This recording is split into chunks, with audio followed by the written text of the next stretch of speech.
যে পূজা মণ্ডপে দায়িত্বশীল যারা আছেন, পরিচালনাকারী, তারা যেন পার্শ্ববর্তী মসজিদের নামাজের সময়সূচিটা জানেন। নামাজের আজানের 15 মিনিট আগ থেকে নামাজের আধা ঘন্টা পর পর্যন্ত এই সময় যেন ডুল ডুফকি বাজানো, গান বাজনা করার থেকে যেন তারা বিরত থাকেন, মাইক বাজানো থেকে বিরত থাকেন।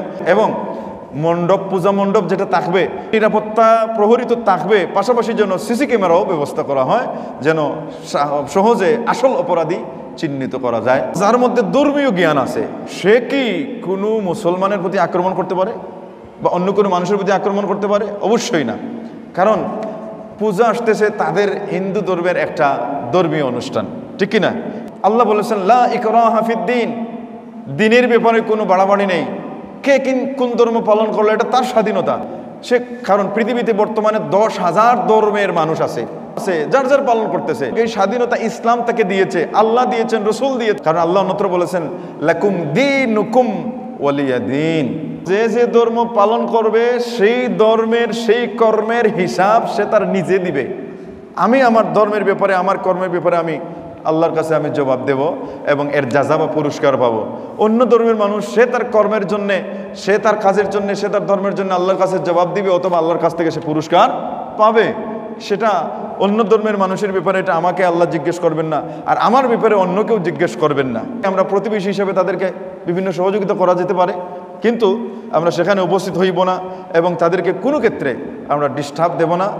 বা কেউ যদি আক্রমণ করতে চায়, আমরা এরকম শুনি, তাহলে সাথে সাথে আমরা প্রশাসনের দায়িত্বশীলদেরকে আমরা প্রয়োজনে হেল্প করব, কারণ প্রতিবেশী হিসেবে এটাও দায়িত্ব। কারণ হচ্ছে বিগত কয়েক বছর আগে দেখা গেছে যে এক মূর্তির পায়ের উপরে কোরআন শরীফ রেখে দিয়েছে, নাউজুবিল্লাহ মিন যালিক। এটা আসলে কোনো মুসলমান করে নাই। এটা পরবর্তীতে দেখা গেছে তল্লাশি করে যে তাদেরই ধর্মের একজন মানুষ নিয়ে রাখছে, যেন মুসলমান আর হিন্দুর মধ্যে একটা দ্বন্দ্ব লাগাই দিতে পারে। নাউজুবিল্লাহ মিন যালিক। এইরকম যদি কেউ করে, এটাও কিন্তু সুদৃষ্টি রাখার দরকার। এবং আমি অনুরোধ করব যে পূজা মণ্ডপে দায়িত্বশীল যারা আছেন, পরিচালনাকারী, তারা যেন পার্শ্ববর্তী মসজিদের নামাজের সময়সূচিটা জানেন।